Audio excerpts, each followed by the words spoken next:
Broadcasting from the business capital of the world, this is the Podcast Business News Network.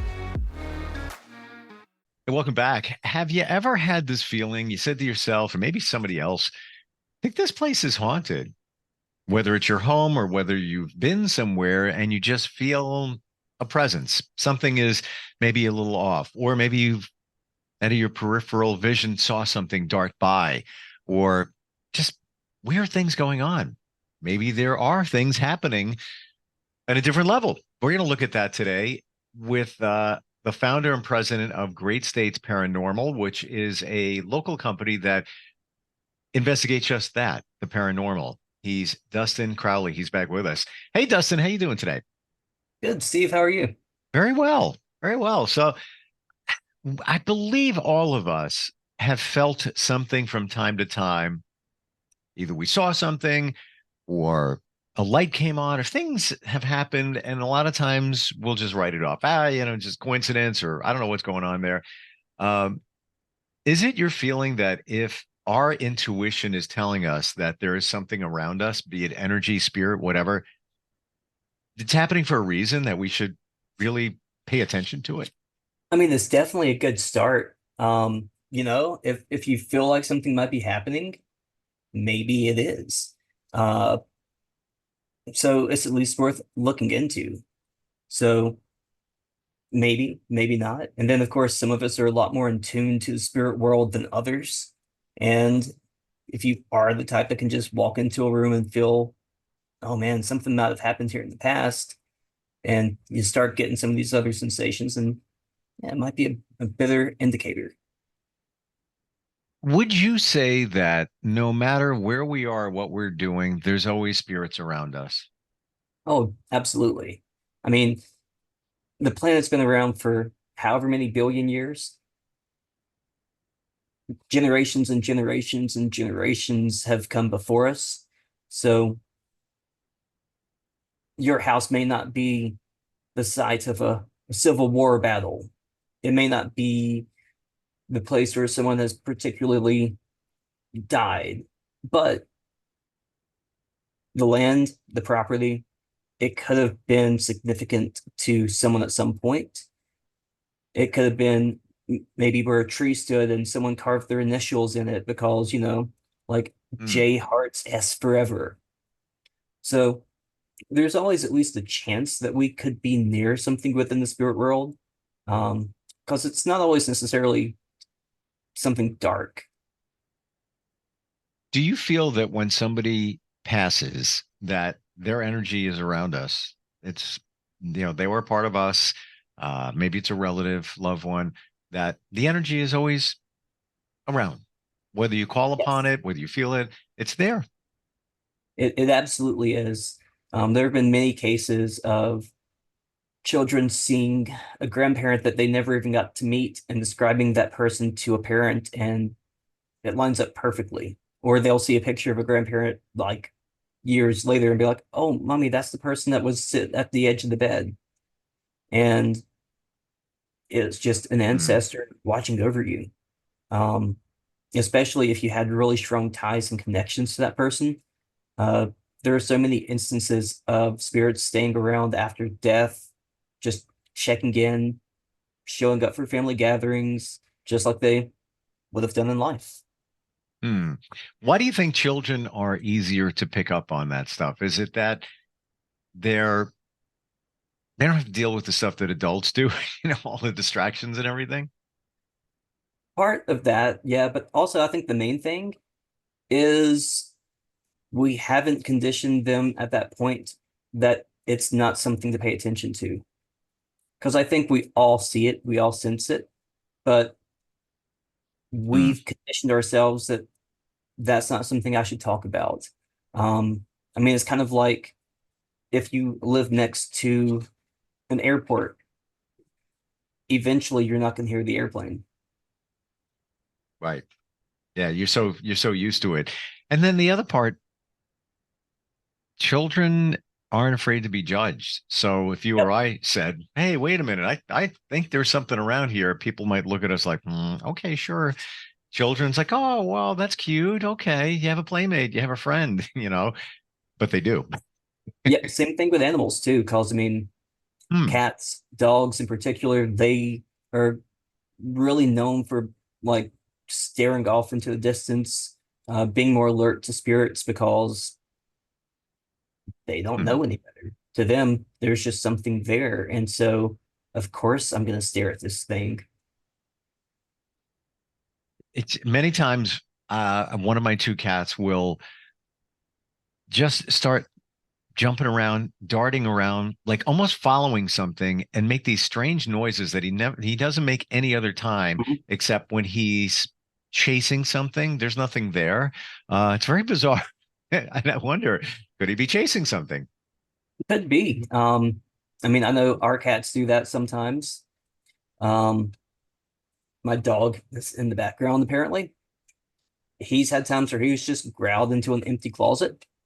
Hmm. So there are times and they don't necessarily know if something's good or bad. They just see here's maybe this thing that's in my house, that's in my space, and maybe it shouldn't be here. Although, of course, for a cat, it could also just as easily be like a small bug that they're trying to get. Right. Yeah, of course. Yeah. Yeah. Happens. And I'm totally understanding of that. But when he's doing his thing, there's nothing around. It's not a one off, a two off. It's and usually in the evening when the lights are out, or down, that's when he kicks into this weird mode of just like darting and then just making this weird noise, not even a meow, and it goes on for like 10 minutes. Um, I don't know what it is. Very bizarre. I would almost think he's chasing something the way he's moving. Probably when the lights go down and he gets used to seeing in the dark. Hmm. Because, I mean, that's one thing that we start most of our public investigations with is teaching people how to look for, smell for, sense for the spirit world. Because it's not like it is in the movies where just this full-bodied apparition comes out of nowhere. Right. You got to know what to look for. And let's talk about some of the things that we should look for or sense to know that yeah, there is a strong potential for there being, I'm not even sure how to phrase this, a ghost or a spirit. So one of the most prominent signs, and this mainly just because the human body retains this sense the longest, is smell. Wow. Predominantly, if you smell maybe a woman's perfume, florals, um, cigar smoke, if you had like an uncle, grandfather that would smoke a cigar or smoke pipe tobacco, those are usually some of the most distinctive signs, especially Hmm. because with the human brain, we're usually able to directly connect that Oh. to someone or something. Then the other big one is just how you feel and like sensations, especially on your skin.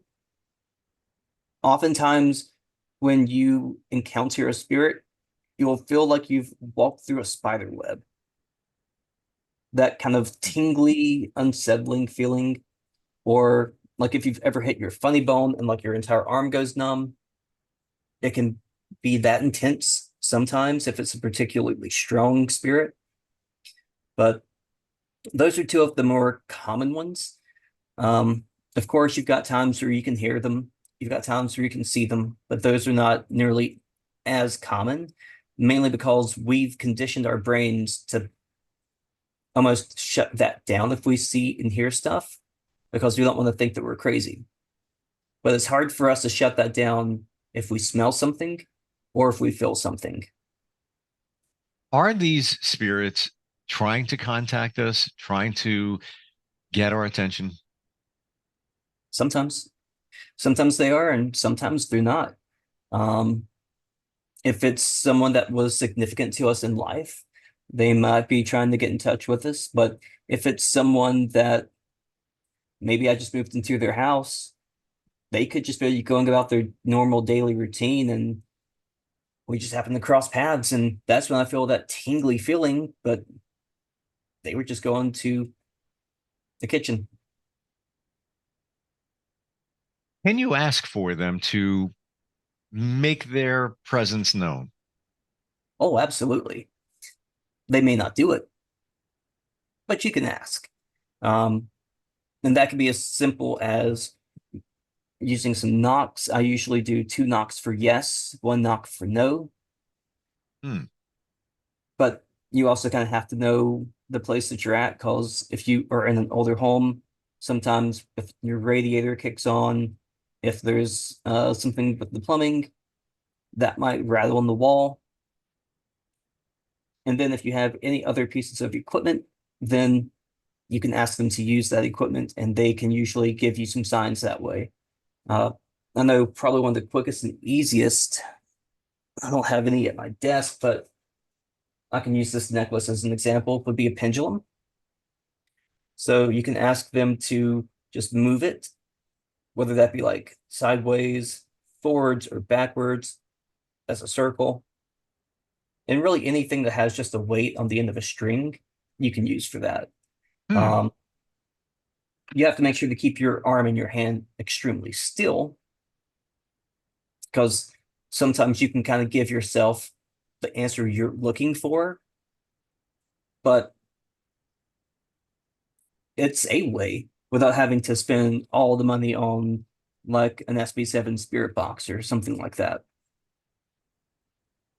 I I've heard that used. It's called muscle testing, Hmm. where you can use the pendulum and it will sway in the direction based on your answer. So you give it a true answer or a false answer and see what you get. When you're using it to feel the presence of a spirit or get the evidence of that, would you say, all right, spirit, if you're around me, make yourself known by moving this pendulum to the front or side by side? Usually, I'll start with just, can you move it? And if it moves at all, then, you know, I might ask, give me your yes, give me your no, or move it forward and backwards for yes, move it side to side for no.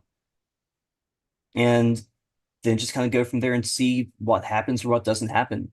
Um, and depending on where you are, like if we are at a more popular location, sometimes you don't really even have to explain to the spirits how to use anything to communicate with.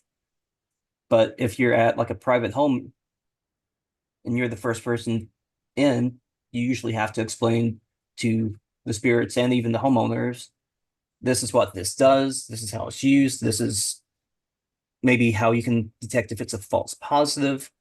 Um, because basically everyone outside of the team is having to learn how to use it and observe it for the first time. Are those spirits aware of what's going on around us, the conversations we're having, all of that?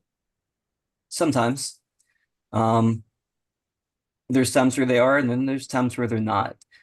Typically, if they are more tied to the place that they're stuck or the place that they choose to be, then they will pay attention more to what's being said and done around them. If they're not so much tied or stuck there, they're just in limbo, or it's not a place that was particularly important to them, then they tend not to really care.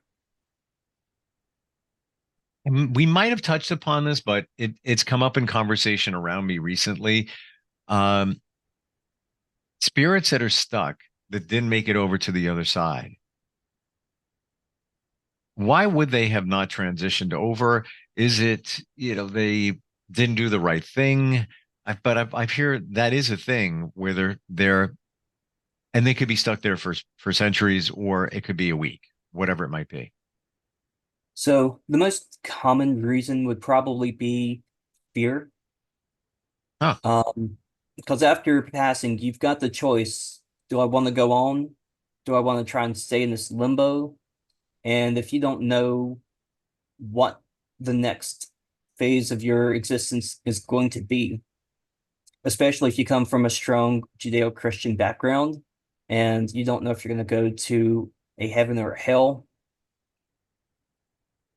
Being stuck in limbo is better than one of the alternatives. Right.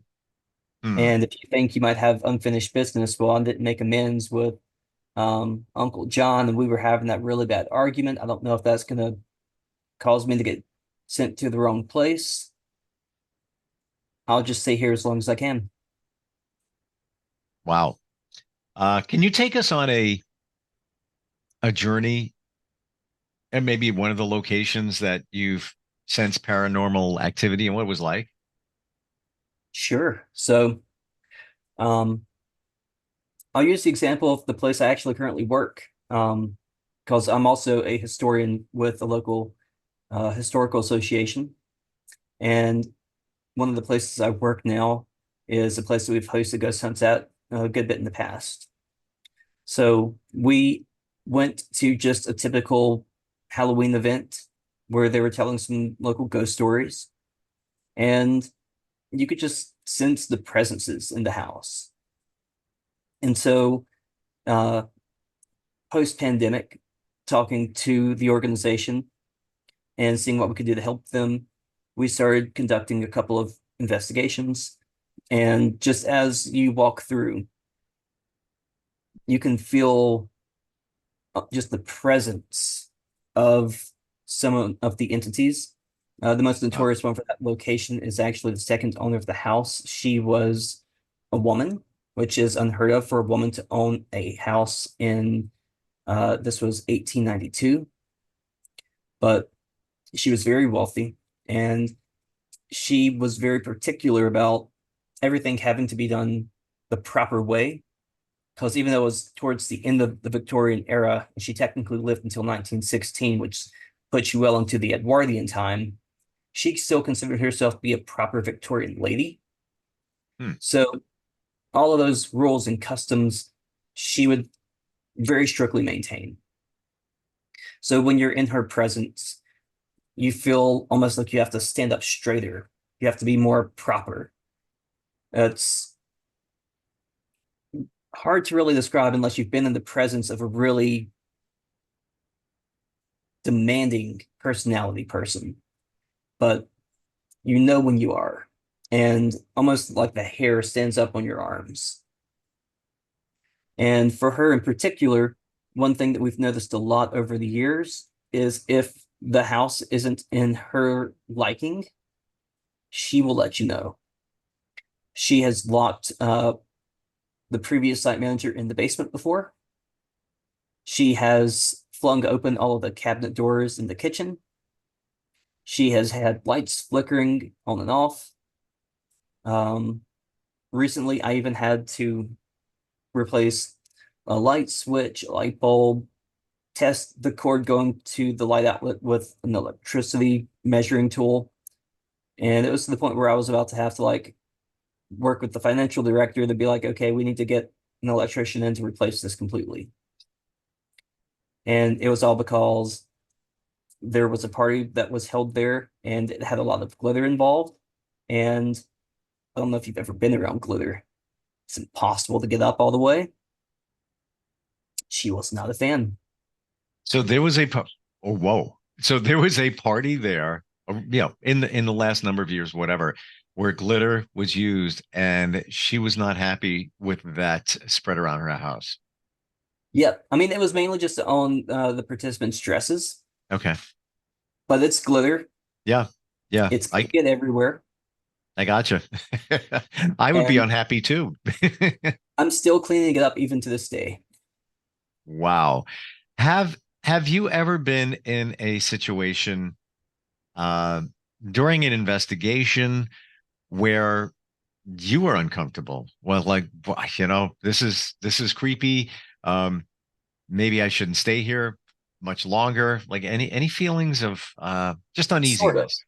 So it was at um a mansion up in Kentucky, and I was actually leading a public investigation for another company at this time. And throughout the course of the evening, the door got locked and we were all locked outside. So, for one, we were told recently that there was a pregnant, I want to say, bobcat in the area. And for everyone to be locked outside with potentially pregnant bobcat, you know, kind of an issue. But then even once we got back in the house later, and the only way to lock and unlock the door was you had to put the key in, turn the key, and that was to lock it or unlock it because it was the pre-Civil War era home. And even reviewing the cameras, you see all of us leave, close the door, no one locks it.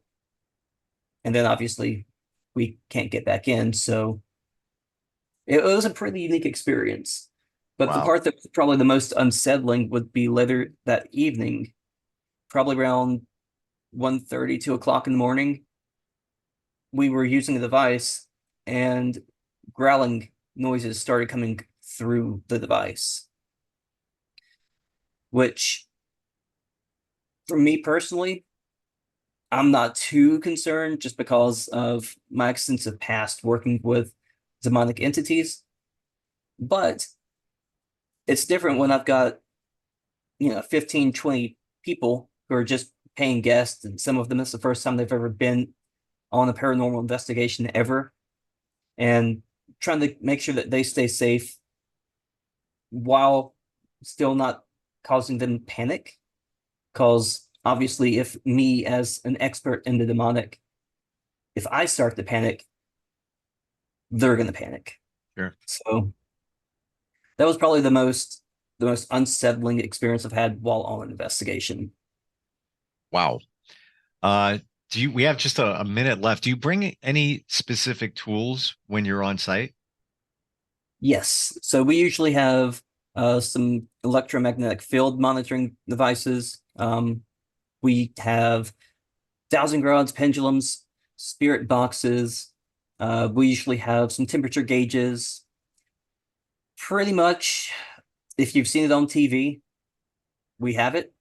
And then if there's other just odd and ends that we might have just for additional scientific measuring, we usually have some stuff like that as well. Have you ever, that was going to be the final question, but now I have another one. Have you ever taken pictures and seen orbs? Yes. In fact, I've got a picture and I might try to send this to you so we can look at it next time. I've got a picture on my phone where we actually captured a full-bodied apparition. It was taken while we were just taking a picture of a theater because I'm on the board of directors. I'm actually currently the president of that theater. And one of the shows left the auditorium in a mess. And so I was just taking a picture to send to the directors. And someone later on that night was looking at it. And they're like, by the way, who's in the door back here? It's like, no one. It was just me and one other person, and she was behind me. Wow. And yeah, I'll send it to you when I find it because it is chilling. Love to see it. And even if you could put it on your screen there and do a screen share, you could just bring it up and we can see it that way too. Let me see if I've got it on the computer because I might. Well, we're just about out of time, so maybe we should save it for next time and dig deep into it. I might even have some orb picks myself that I've always wondered about. That's actually good. Let's save it for next time. Sure. And I'll put that up along with some of my other pictures I've taken. Oh, that'd be great. And we can look at some of yours and we'll go from there. Awesome. How do we find you? If somebody wants an investigation, has questions, whatever it might be, how do they locate you? You can find me at greatstateparanormal.com. You can also follow me at Instagram and on Facebook at Great State Paranormal. Super cool. Great talking with you again, Dustin. We'll catch up next time. Thanks. Absolutely. See you. Appreciate it. We'll be right back.